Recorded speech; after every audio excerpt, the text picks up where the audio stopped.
Explicación del mundo espiritual de luz. Explicación 18.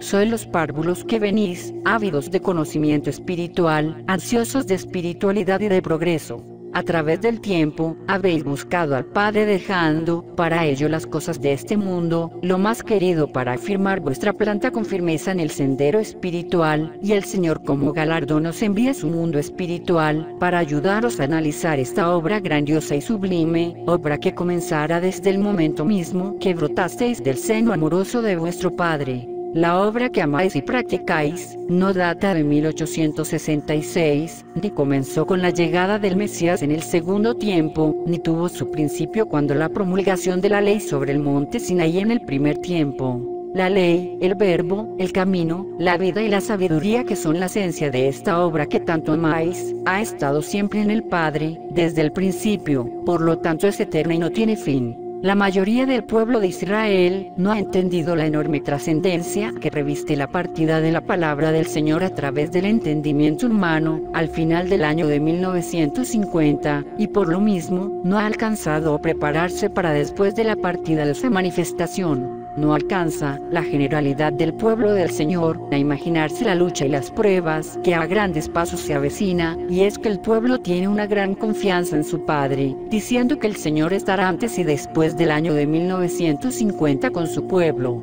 Todo estaría muy bien, a no ser porque no basta tener confianza y aún fe, sino que se precisan preparación, espiritualidad y fortaleza, y de no ser adquiridas estas para cuando sea llegado el momento que parta el Padre con su palabra a través del entendimiento humano hay de este pueblo, porque no sabrá qué hacer, a dónde acudir, o cómo elevar su culto al Padre, porque carecerá de la noción de cómo ha de ser la comunicación verdaderamente espiritual, y no sabrá conducirse ni organizarse para la lucha, y no sabrá trabajar este pueblo hablarle a los hombres, ni sabrá cómo solucionar los grandes conflictos. Anhelamos nosotros, el mundo espiritual de luz, que el pueblo en su conjunto despierte y esté preparado y fortalecido, y así logre despojarse de su gran vanidad.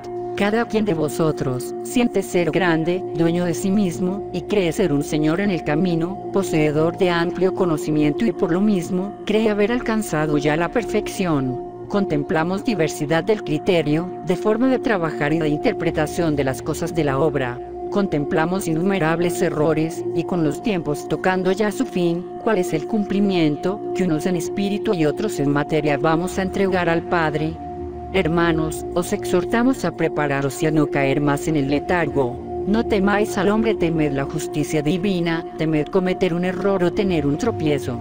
En la obra grandiosa del Padre, gran labor han cumplido las plumas de oro, porque no todo aquello que desciende del más allá a través de las facultades queda grabado indeleblemente en el corazón y la mente material del pueblo, y los escritos, siendo más fieles que vuestra memoria, quedarán como un testimonio para la posteridad, y las palabras del Señor, recogidas en ellos, podrán repasarse una y mil veces. Es por esto que el Padre permitió las escrituras del primer tiempo para que fueran un testamento para el pueblo de Israel. Los evangelios, escritos por 4 de los discípulos del Señor, fueron el testamento del segundo tiempo, aquel que conocéis por Nuevo Testamento, y ahora, el tercero de los testamentos, escrito por las plumas de oro de este tiempo y conocido por vosotros como el libro de la vida verdadera, y el tercer testamento, queda entre vosotros para su estudio, comprensión y análisis. Estos 3 testamentos habrán de unirse, para después desaparecer,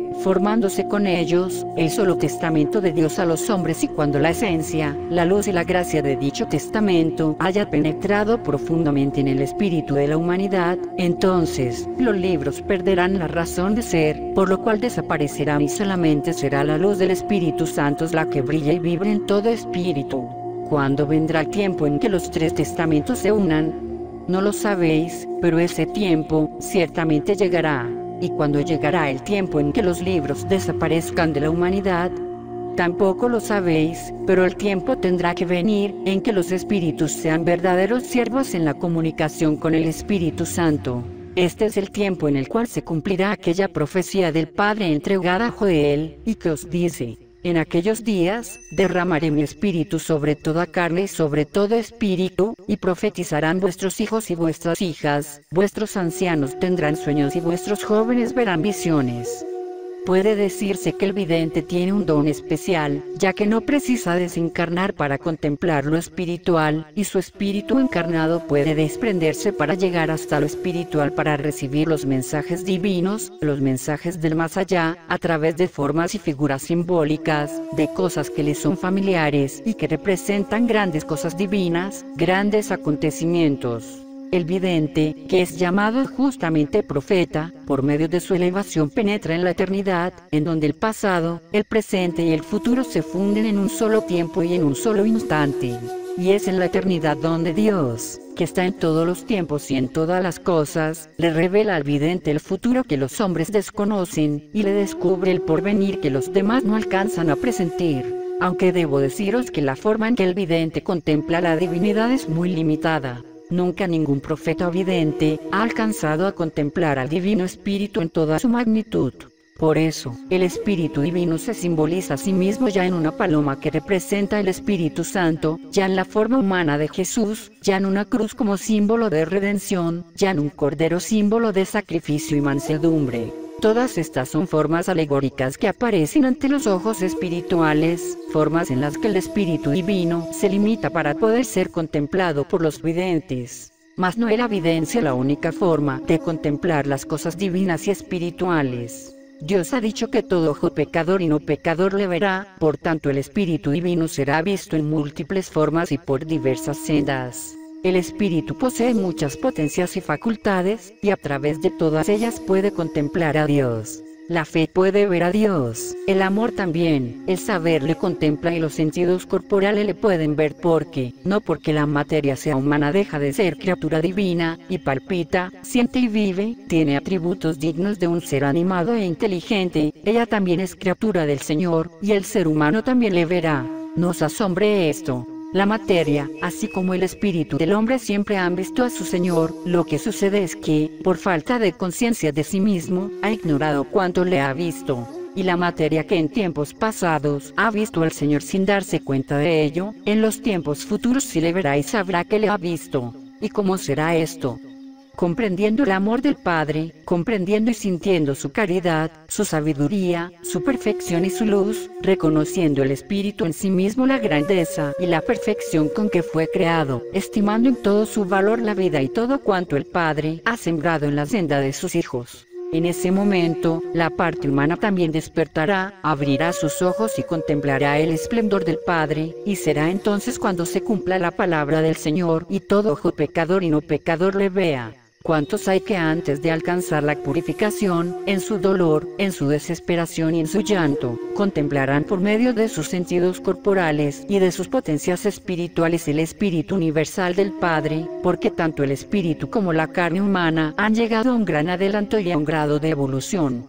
Hoy, el hombre, tanto en su parte espiritual, como en la mental y en la sensitiva espiritual, está capacitado para sentir, para comprender y para amar a su Señor. Los dones que el Padre os ha entregado, hermanos, no tienen límites. Mas reconoced que no únicamente el pueblo de Israel ostenta esos dones espirituales, porque todos los espíritus, sin excepción, han sido dotados por el Señor desde el instante mismo en que brotaron de Él. En el seno de otras doctrinas, en otros caminos, los espíritus descubren en sí mismos los dones espirituales y buscan desarrollarlos, porque el espíritu tiende a avanzar, sin que pueda detenerlo el que se halla en el seno de una religión o en el de otra. Muchas facultades se manifiestan en la tierra, muchos videntes y clarividentes, así como hombres con don de presentimiento se encuentran en vuestro planeta. Mas vosotros sabéis lo que ellos ignoran, y toca a Israel guiar al espíritu humano en este tercer tiempo, revelándole al espíritu del hombre todo cuanto el Padre le ha revelado.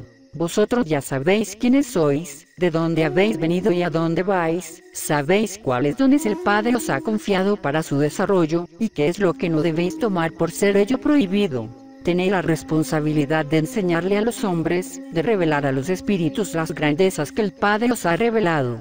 Con ello impediréis que, al despertar todos los espíritus, surjan entre la humanidad las malas ciencias espirituales, las teorías equivocadas, las nuevas religiones donde todo sería confusión, hipótesis y superstición. El Señor os ha hablado muchas veces de estas cosas, advirtiéndoos de que viene un tiempo para la humanidad en que el espíritu del hombre se interese por las cosas espirituales y por el más allá, tiempo en el cual hasta el más escéptico tendrá acontecimientos palpables, y a través de esas manifestaciones espirituales tenga la certeza de la existencia del espíritu.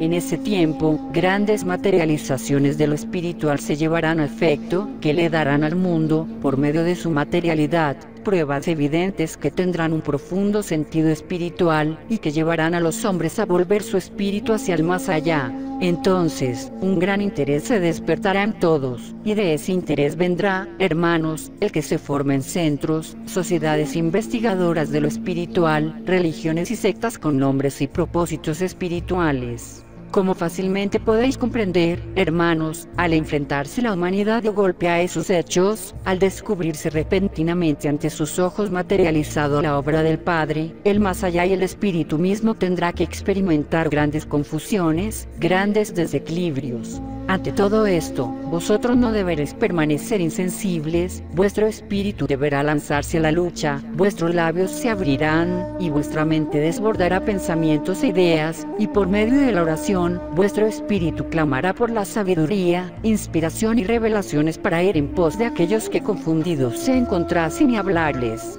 Pedir en luz y fortaleza por ellos y por vosotros mismos. Es delicada la misión de Israel, hermanos, es muy delicada. Vuestro espíritu, Israel, ha caminado largamente en el sendero espiritual, y no es injusto que el Padre os haya fijado tan alto destino y haya puesto cargos tan grandes en vosotros. Sois vosotros, en vuestra humildad y en vuestras pobrezas materiales, el pueblo capacitado para llevar el peso de la cruz del cumplimiento espiritual, para llevar sobre de sí la responsabilidad de la obra en el tercer tiempo, de esta revelación del Espíritu Santo que habréis de llevar a los hombres, para resucitarles a la vida de la gracia. Tendréis vuestros Lázaros en el camino, levantaréis a vuestros muertos, daréis vista a los ciegos, libertaréis a los poseídos, abriréis brecha a todos los espíritus para que sigan el camino que, llevándolo en sí mismos, no han podido contemplar.